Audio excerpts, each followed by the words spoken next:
I go through my warm-up routine for a tournament, let's say this week at the American Express Championship, I will start off with my sand wedge, then I'll progress to my 8-iron, my 4-iron, 3-wood driver, then I'll go back to my 8-iron, hit a couple 60s, and then I will hit whatever I'm going to hit on the first tee.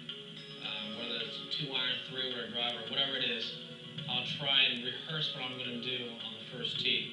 And if from all the way to the point where I'm pulling the club out of the bag, go through my whole routine, if I hit a poor shot, I do it again. So when I get to the first tee, I can always say to myself, well, I just did it about 15 minutes ago. I know I can go ahead and hit the shot right down the pipe. I got my 8-iron here. I have to hit a couple sand wedges. My 8-iron I normally hit about 158 yards.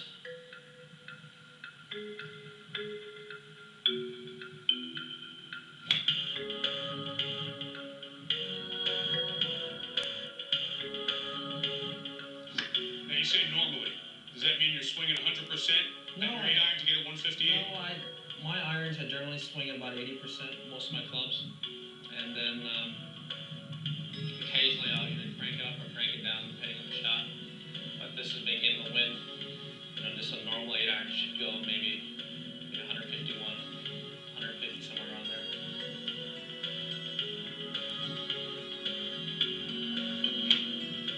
I believe what made Tiger so good is just his trust in himself. We all know he's a great player, but he just has trust and belief in himself. He practices hard, and when he gets to any kind of difficult shot or any shot, he just trusts himself, and he has complete 100% trust in his ability. Back in '97, I made a concerted effort after I watched my swing at Augusta. Even though I played well, I didn't like the way it really looked. It was a kind of cross-the-line shot, and I was swinging all out in order to try and keep up with the club and get it square. So I decided to work on my swing, dial it back, and really gain some control over my game, because day in, day out, I didn't really have a whole lot of control, honestly. Tiger is a very anal person who likes to be in control, and if he doesn't feel he's in control, I think that makes him antsy. And so when he decided to change his swing, I think he took it upon himself. It was a big challenge for him to prove to himself and to others that he could take it to the next level, to a higher level. And I think the results speak for themselves.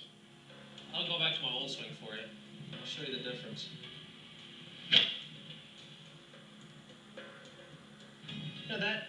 That right there is the reason why I couldn't really control a golf shot. I could hit it over here, I could hit it over there, and I couldn't be precise. And I watched a lot of the guys on tour play, and I found that everyone had perfect distance control. And my buddy, Marco Mira, I've played with so many rounds of golf, and he just always seemed to be around pin high. And he said, the key to golf is always being pin high. If you're pin high on each and every shot, you're not going to be too far off. And I took that to heart, and I've tried to work on that. And even to this day, when I'm swinging well, I'll be walking on the green, I'll tell Stevie, hey, pin high, baby. So that's one of my big things, always trying to hit that number that I'm always trying to hit, whatever it may be. You saw my natural shot is primarily a little draw. When I'm swinging well, it's about a 1 or 2 yard draw. I'll hit a nice little hook for you. I start the ball with his people here on the right.